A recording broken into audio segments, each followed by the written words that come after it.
okay, maybe I'll share this anxiety attack after I feel better. And then I can say, like, hey, I had this terrible anxiety attack, but everything's good now. And like, here's my transformation. Like, we're so quick to like jump to the end and share the like overcoming part or the like, it all worked out and here's how I did it, 5 steps to like, move on, even though this happens. And I think it's so important to share it in the moment. For one, just to be authentic and to be honest and be upfront with people. Because you never know if like, and I hate to even say it this way because it's going to go straight into a sales thing, but like, you don't know if the person who needs you as a client is also going through that. And they have been waiting for somebody to actually be honest about it and just be upfront about it. Because otherwise I think we just get in this echo chamber of like success, and it's just so stigmatizing. And I just don't think it serves anybody to like keep those stories secret anymore and only put out that, like good side or like the, now everything's better side of things. Welcome to Authentic Conversations. I'm your host, Ryan James Miller, and I believe the way to freedom, fulfillment, and success ultimately comes by living as the most authentic version of yourself. If you're ready to live the life you've dreamed of, you're in the right place. All right, what's going on, everybody? Welcome to another episode of the podcast. I am here with Juliet Peay. The fact that I got that right, it was good for me to ask ahead of time because I had it pronounced wrong twice, and she corrected me. So that's good. We're off to a good start. Juliet is a personal brand coach. You hear this story so often from me, which was we met on LinkedIn. It is just a fantastic platform for people to connect, to get to know each other. One of the things I should say, and we're not really going to talk about, I don't think that much of her profession and be in personal branding. But one of the things that I do love about LinkedIn is, it was labeled such just nothing but a resume builder for a long time, business platform. And then as people have injected more of their personal story into that, there's been a lot of pushback and complaint, just people saying, you know what, this is too personal. I don't want this to be Facebook. I don't want this to be whatever. I actually love it. There's definitely some bad to it, but I love it because we're getting to hear each other's personal stories, which is what really connects human beings to human beings. So I met Juliet through there. We connected. We had a brief conversation, and she shared just a few things with me that I thought were super profound as we continue down this path of understanding how our past, hurt, heartache, tragedy, struggle, and challenge really hinders us from being all that we are created to be. But once we attack it and address it, we start to realize that there is so much more ahead for us. So with that, for the moment, Juliet, welcome to Authentic Conversations. Thanks for being here. Thanks so much for having me. It is so surreal to be here because, I followed you on LinkedIn for years. I maybe commented here and there, but I've definitely been like a scroller where I'm pretty sure every time you post, it ends up on my timeline. So I feel like I've kind of watched you for a long time. So it's exciting. I feel like we've been engaging more. And so thanks for having me. I'm excited to have an authentic conversation. Yeah, me too. Me too. And thank you for following. I love that in the sense of, again, it's so great to just observe and get to know people. I think that it's easy for us to assume things about people because they're trying to put their best foot forward, or because maybe we happen to catch something they say and it just is off-putting to us.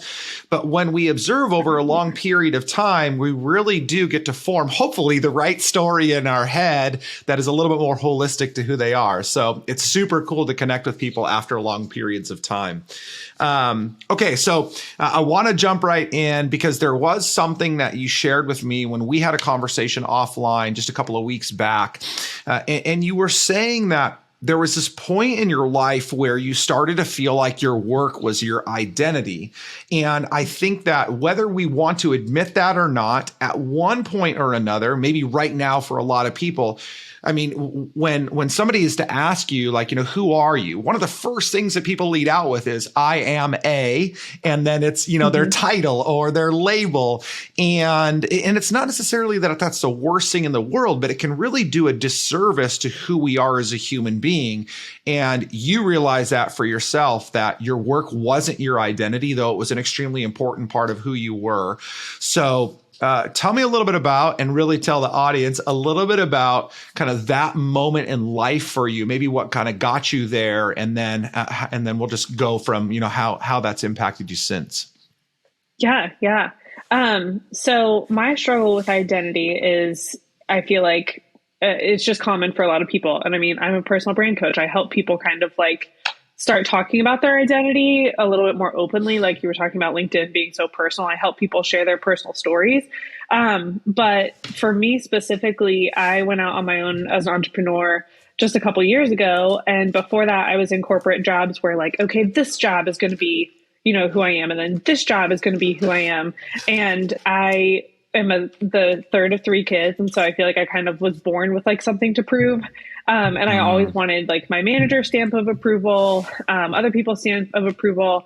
And going out on my own, I felt like I had this like sense of freedom to, do what I want and be who I want, which lasted for maybe like 2 seconds, because then when you're trying to show up online, you feel like you have to put on this like professional persona. You want people to think you're like successful from the get-go, even if you aren't yet. You want to like impress all of your clients. And a lot of that became just kind of like an attachment to validation, especially online. Like you want every post you make to get the likes and engagement. And those aren't bad things. Like it's not, evil to like have those. But when you're so caught up in that and thinking like, what are people thinking of me? And do they like me? Do they agree with me? And I always had in the back of my head, like, those bosses that I had that didn't invest in me, I'm going to show them how, that they were wrong and that they should have invested in me. And a lot of people use that as like their fuel for success. But for me, that became kind of overbearing, and it made me very anxious to always have in the back of my mind, like, what are they thinking? And I can't pinpoint like an exact moment, but I just started realizing more and more, probably just through like God's revelation, that I was wasting so much time and so much mental and emotional energy being stuck on that I kind of had to surrender it and just say like, okay, my identity is not on being, in my email every single weekend. My identity is not in my revenue. My identity cannot anymore be like in my work. It just has to be in Christ. And that's something that I have said before, like that my identity is in Christ since the day that I became a Christian, but like accepting that as a reality and really realizing like I have to detach and I have to set up those boundaries and also speak differently about who I am and what I do. That has been a big lesson and just turning point, I feel like, in the last few months. Yep. Okay. So as you were saying identity quite a few times, it started to get me to think that like we use that term a lot. Definitely, even as Christians, it's like, my identity is in Christ. But that word, I feel like, is so massive and so ambiguous. And, at its kind of like root, foundation, floor, like utter simplicity, it's just like really being who we are. It is really the idea of identity, which even then it's like, what does that even mean? Yeah. And so, for you, like how did you see yourself? Like who did you understand yourself to be, even as you said your identity was wrapped up in your work? Like, what did that mean? Because I think there's a lot of people that are really confused with, there's a lot of confusion around people and who they are today, but specifically with you, like how did you understand yourself? How were you observing yourself to be? Yeah. I think I observed myself as someone really competitive. And I think that goes along with just that eagerness for success and wanting to have the appearance of being more successful. So if I was, tagged in a Facebook post for somebody looking for, I was a copywriter before I was a personal brand coach, and I do still do copywriting, but like I wanted to give like the friendliest comment back. I wanted to DM them. I wanted to like name drop or talk about like the work that I did. And again, there's still nothing wrong per se with doing that. It's just that I was so convinced that like I had to just push this like successful, most helpful, most eager, person. And I think that's where I didn't have any boundaries and why I would be on the phone. It would be like, oh, sorry, friends and family, I'm busy on the phone because I'm an entrepreneur and you don't understand. And there's so much advice about that. Like, I'm in enough groups where, especially women, and I'm sure it's the same for men, is if you say like, hey, I'm really struggling, I have meetings throughout the day, my kids don't understand or my husband doesn't understand, the first advice you're given is like, well, they don't support you and they're terrible and you should get divorced because your entrepreneurship is just the most important thing. You're following your passion.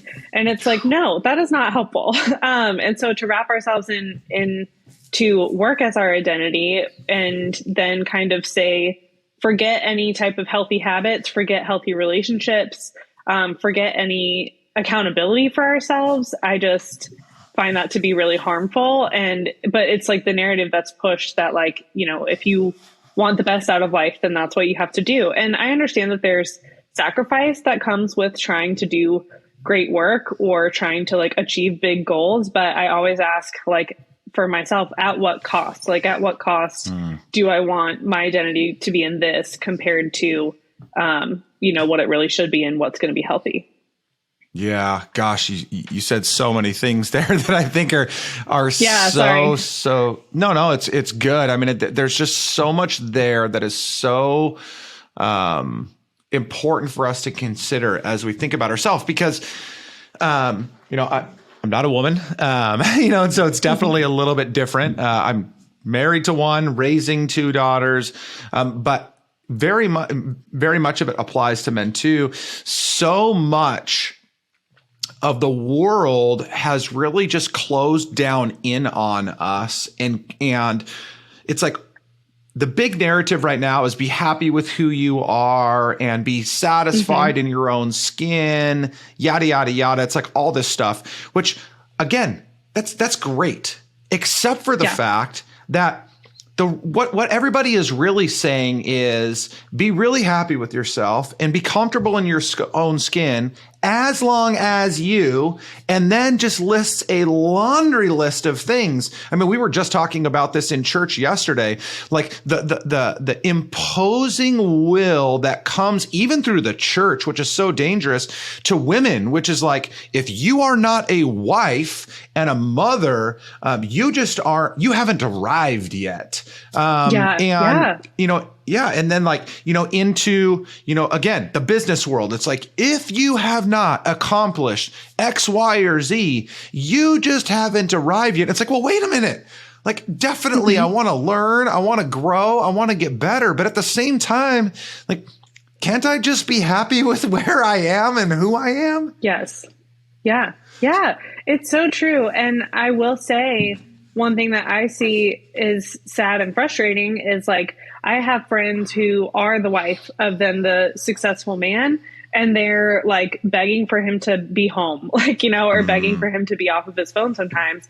And for him, it's like, well, I'm creating generational wealth, and so therefore I can dismiss you for like a decade, or, I need your support in these areas. And in relationships, like, I just find it so sad that there's so much of like a cultural narrative that's only based on one person and doesn't take into account the other person's feelings. And I think that that's where, like, so my husband's also an entrepreneur. And so we both have, our passions in our work. And we've had to come to a point where we realize, like, evenings and weekends are family time. And every now and then, if we have to catch up on work, we're at least going to try to do it together and not go, shut off. Like, he does HVAC. And so I'll ride on the truck with him sometimes on the weekends if he has a call, and like, I'll try to get my work done, but we really prioritize each other. And that I feel like, as much as people will say, you got to grind and it's going to be worth it in the end, like 50 years from now when your kids are living on, acres and you have a legacy and stuff, that's all fine and good. But like, are your grandkids going to come see you on your deathbed after all of that? Or are they just going to be like, okay, I have, grandpa's money. And I think it's important to redefine success. And I'll say, as far as identity is concerned too, I think we get so close to like labeling identity so much. And, I think of identity now as almost more of a fluid thing. So like, when my identity is in Christ, it's because I'm thinking like, what does he want me to be thinking about? What does he want me to be acting upon? What does he want me to have, top of mind? And so it's not just like a blanket label of like, I'm a Christian, therefore my identity is in Christ. It's now, what does my lifestyle look like day after day after day in every decision and every second that I'm like living my life? Whereas before it was more money focused. Like, is this decision going to be for work and for money? Are the things around me going to be about work and money? And it's just kind of that switch into like, what's my North Star? And at the end of the day, when I, go to bed at night, like, what is a successful day? And for me now, it's not as much like closing clients. I mean, I still do that, but it's not so much like, did I close a client today? It's more so like, did I honor God in what I did today? Yeah, no, that's so good. Well, I mean, and it is so important, like, to be successful, and success is defined very differently for every single person. And so for somebody that's going to be a 8-figure entrepreneur, and another person that's just going to be, simply providing a normal lifestyle for themselves or their family. But it's important to do that. But I think that at the end of the day, most people will always default to prioritizing material wealth over personal well-being, over that sense of self. I mean, I remember, you talked about in there, like, in our previous conversation that, through this period of time that it really started to hinder your own self-confidence, to create some sense of like doubt.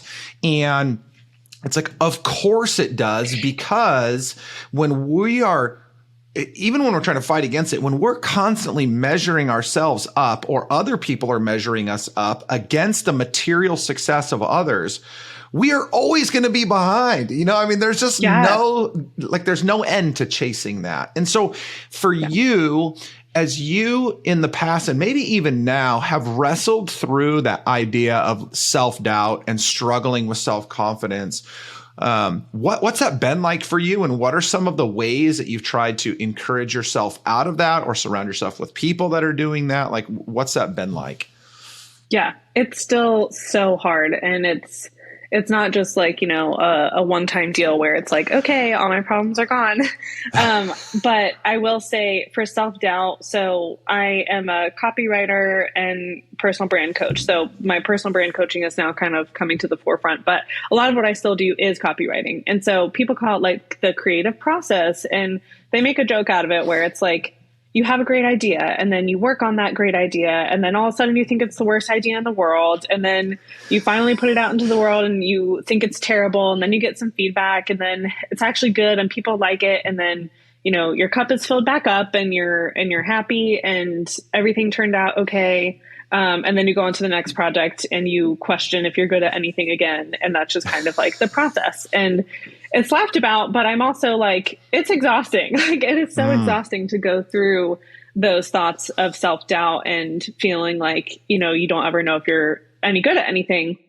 And now, I kind of just go from the beginning that I just take it as a process, and that the end result doesn't necessarily have to be good or bad. It's just that I'm going to do my best to get an assignment done to the best of my ability, and know that the gifts that I'm using while I'm, doing these projects have been given to me by God, and that I'm fearfully and wonderfully made, and I'm capable to be creating art in the first place. And I enjoy it so much more without thinking, is it going to be good or bad? Now, of course, I have clients, so they are still going to tell me, they're going to give me feedback on if it's like on par or if it's not. But that's just another point again, where like, I'm not so wrapped up in like, am I a good writer? Am I a good coach? It's more so just like, I'm doing the best that I can with what I've been given. And the source of that is, from my creator. And I feel like I'm living out my purpose more so, rather than trying to like benchmark,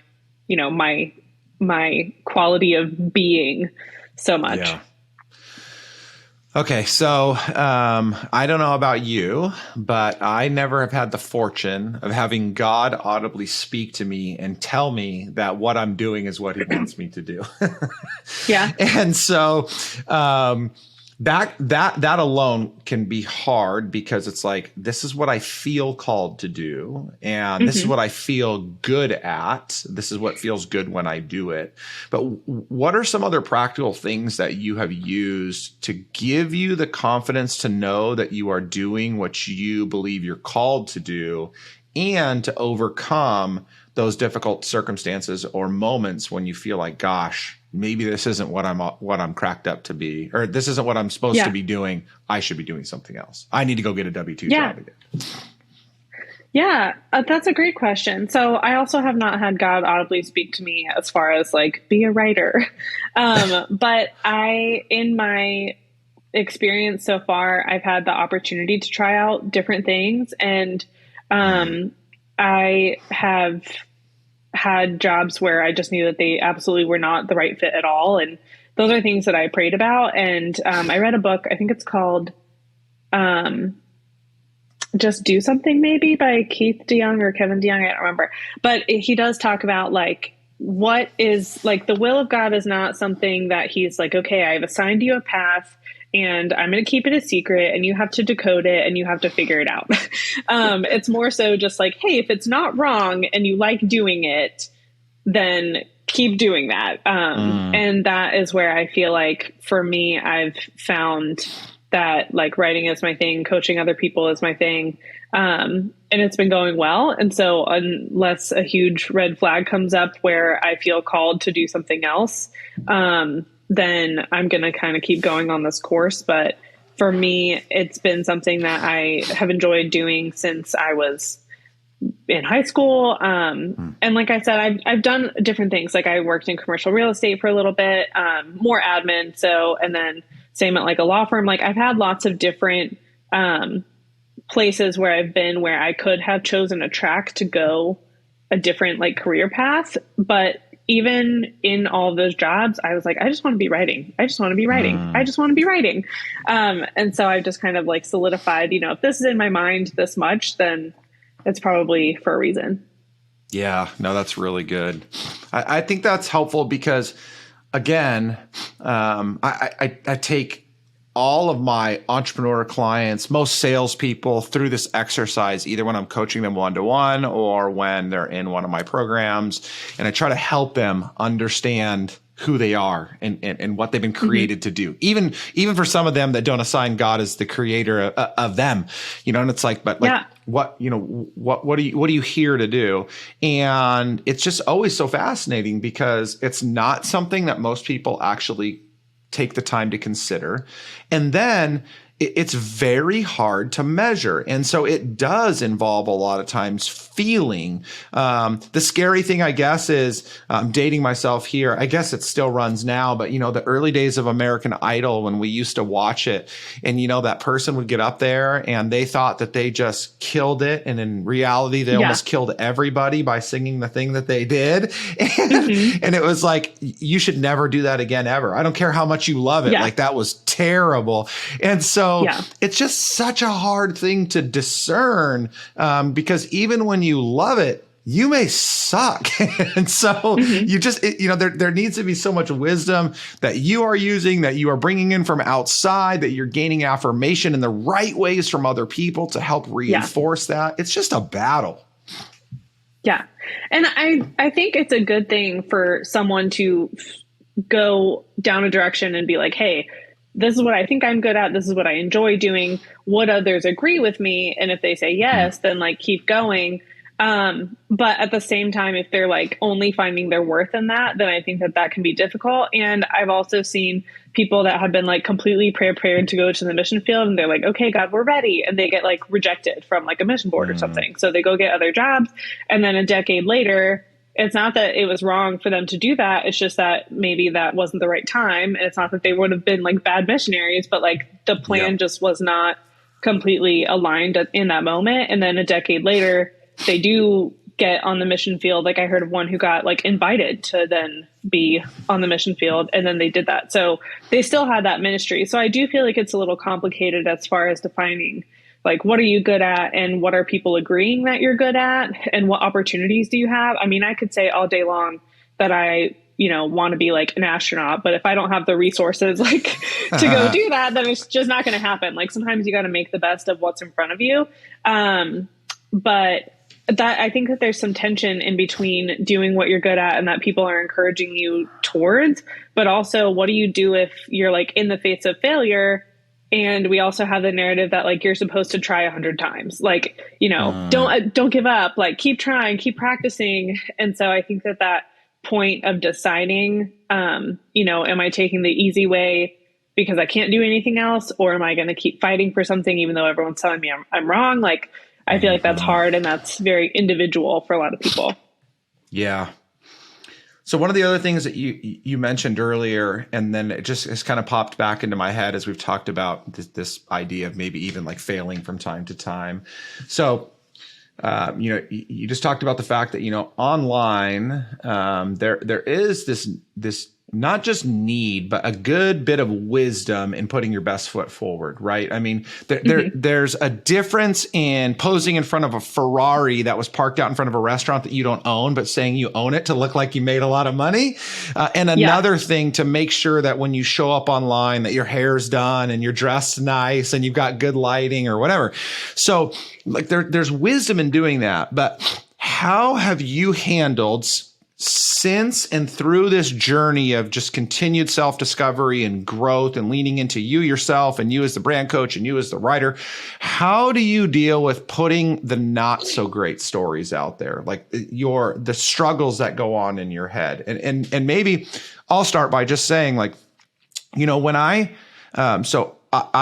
experienced horrific tragedy back in 2017, was in the audience of a mass shooting and lost a friend. And so like when I shared that, everybody piles in support. It's like, oh my gosh, I can totally understand, you struggle. That's so sad. And it's great. And it's super helpful. But fast forward 2 years, 2019, I had an absolute anxiety attack. I'd never experienced it in my life. I mean, I was in the corner of my office, crawled up into almost a ball, calling my wife, begging her to pray for me because I couldn't even function.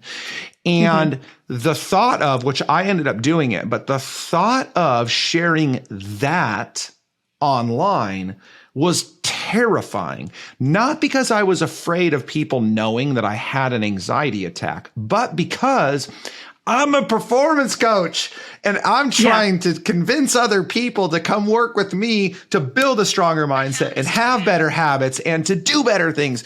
And it's like, if I share that, that's a crack in the armor, so that's scary. Yeah. So how have you approached that same thing? Because I'm sure that you still experience struggle from time to time. Yeah. Yeah. I think it's incredibly important to share those stories. Because the thing is, that moment, or even those moments that are happening while you are, being the performance guy and talking about that is going to be a moment that grows you. And I think so often we like hold and we wait, like, okay, maybe I'll share this anxiety attack after I feel better. And then I can say like, hey, I had this terrible anxiety attack, but everything's good now. And like, here was my transformation. Like, we're so quick to like jump to the end and share the like overcoming part, or the like, it all worked out and here's how I did it, 5 steps to like, move on, even though this happens. And I think it's so important to share it in the moment, for one, just to be authentic and to be honest and be upfront with people.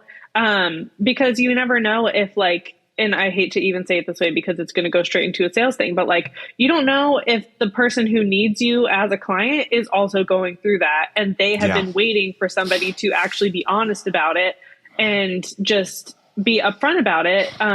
Because otherwise I think we just get in this echo chamber of like success, and it's just so stigmatizing. And I just don't think it serves anybody to like keep those stories secret anymore and only put out that, like good side, or like the, now everything's better side of things.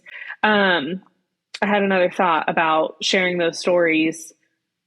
I think also it gives a chance for communities to just support each other. And also if you put that out there and then someone who's like 10 years ahead of you can say, hey, that happened to me 5 years ago. Like, it just gives you that opportunity to connect and be, authentic and open with the people that either need to hear it because they've gone through it and they are going to be looking to you for help or like companionship there, or someone who can give you that advice and say like, hey, I'm going to pray for you, even though I've never met you. Like, you never know. LinkedIn's a wild world, but those are some of my thoughts on. I think it's important to always share those things. And I'll be honest too. That's what I love about being in mastermind, because I'm in so many masterminds with people who, like, if you looked at their website or you looked at their testimonials or you looked at their LinkedIn profile, you would think that they, have everything like perfect. And especially these last few months as the economy's changing, I have several friends who have, posted like, I just lost my biggest retainer client, or I just lost a $12,000 deal, or I just lost, like half my clients. And it's important to be in community and realize like not everybody has it, picture perfect like we think they do.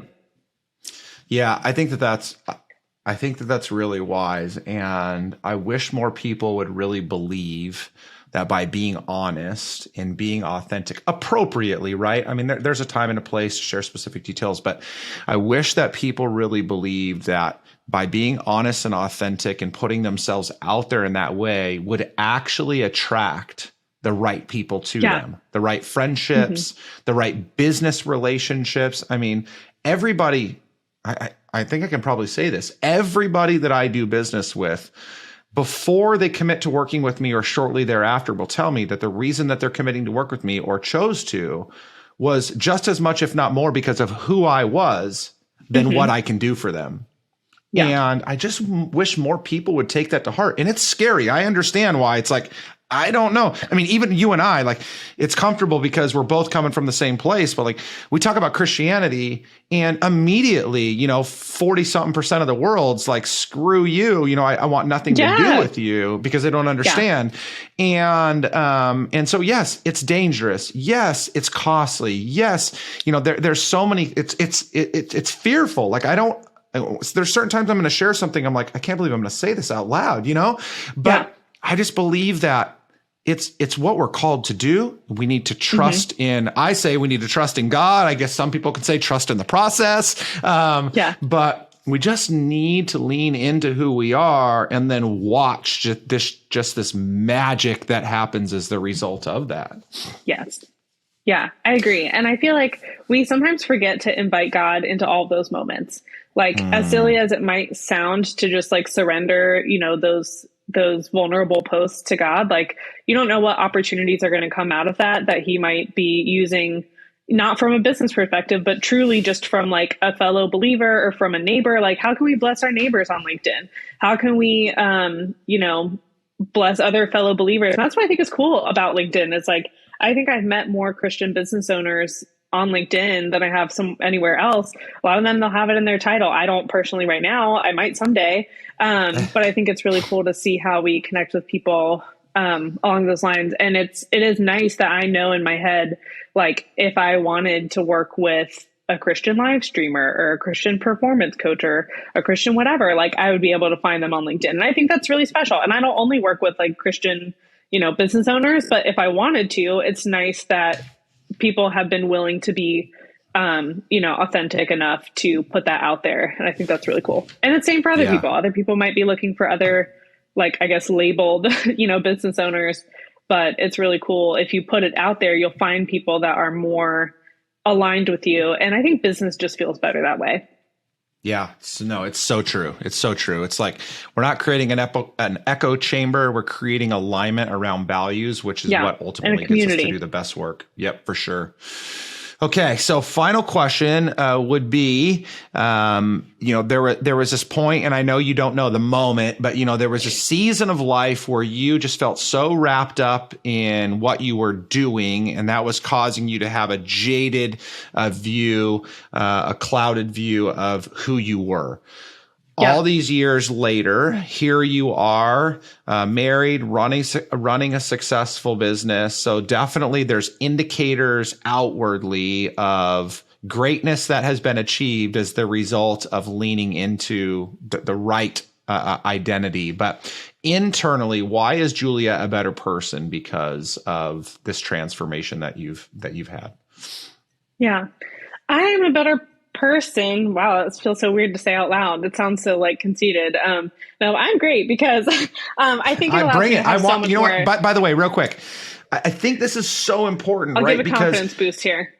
Yeah, I mean, like, people need to be able to out loud say, this is why I am amazing. If they honestly believe in their own heart, they are. Like, we fear these things for sake of judgment or discounting it or whatever. And so I don't think I've ever asked it this directly, but I'm glad you get to go. And so you get to lead the way for everyone that's going to listen. Perfect. Awesome. I'm excited to do it. Yeah. I guess I could say I'm a better person for realizing and understanding the anxiety that I've been through, because it definitely makes me a more empathetic person, and it makes me so much more present to the people around me. If I had not realized that so much of my mindset was consumed in like, what does my old boss think of me? I wouldn't be able to have the compassion for other people that say that same thing. And I think when we really recognize our internal struggles and we say them out loud, you kind of realize like, that's a little ridiculous, but it's like, that's okay. Like, it's better to say it out loud and kind of like identify it and then, you know, tell it to step aside than to just have it internally. And I don't think as many people realize what's really going on in their head, because it just seems like, oh, I'm just replaying this conversation in my head because I could have said something different. And a lot of people don't realize that that is anxiety. I know that I didn't realize that like having these negative thoughts that people are thinking, you know, about me or talking about me, was anxiety. And so I'm a better person, from